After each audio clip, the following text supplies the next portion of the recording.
Today on How It's Made. Pressure cookers. When the pressure is on, the juices start flowing for quick results.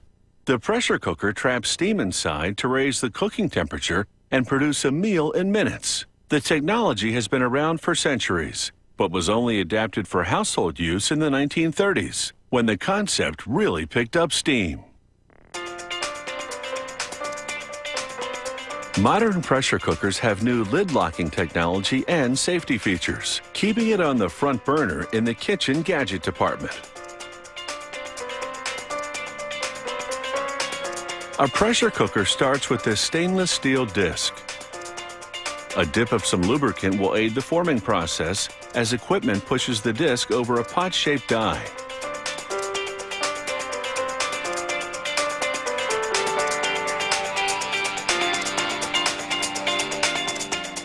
That flat disc is now a nicely rounded pot.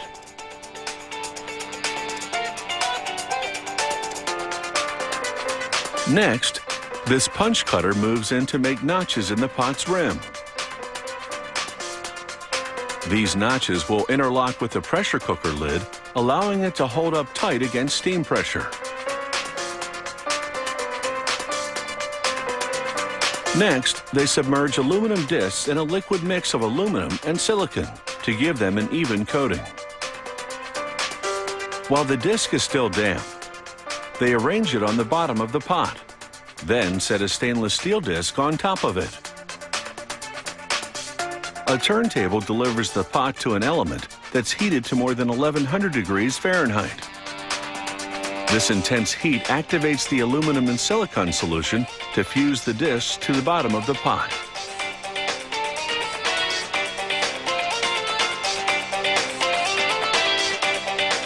Then it's into a cooling tank where the pots float towards the next station.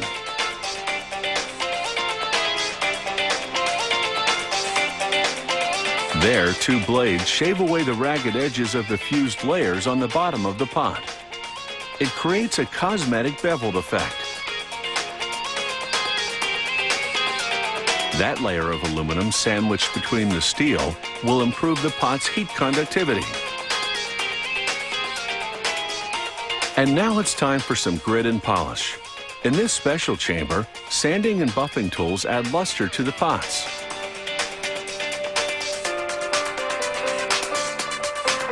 The pressure cooker pot then takes a trip through a washing station to clean off the sanding residue. And now it's ready for the crowning touch, the lid. It takes 6 pressing operations to shape it completely. The holes at the center are for the pressure cooker's 2 safety valves. To install the main valve, they align a retaining ring with the lid's larger hole, then pop the spring valve into that hole. An automated device underneath tightly screws it into place. The backup valve goes in the smaller hole. These 2 valves are crucial. They'll release excess steam to avert an explosion. A rubber ring creates an airtight seal with the pot. They test the valves and check the sealing ring, along with the lid's closing mechanism. This plastic cooking guide encircles the main safety valve, but doesn't impede its function. They weld several bolts into the pot on either side.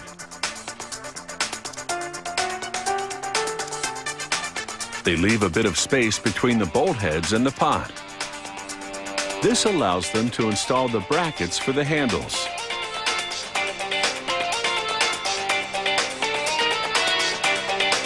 They torque the bolts to tightly secure the bracketed handles. After all, a pressure cooker is one thing you don't want to lose your grip on.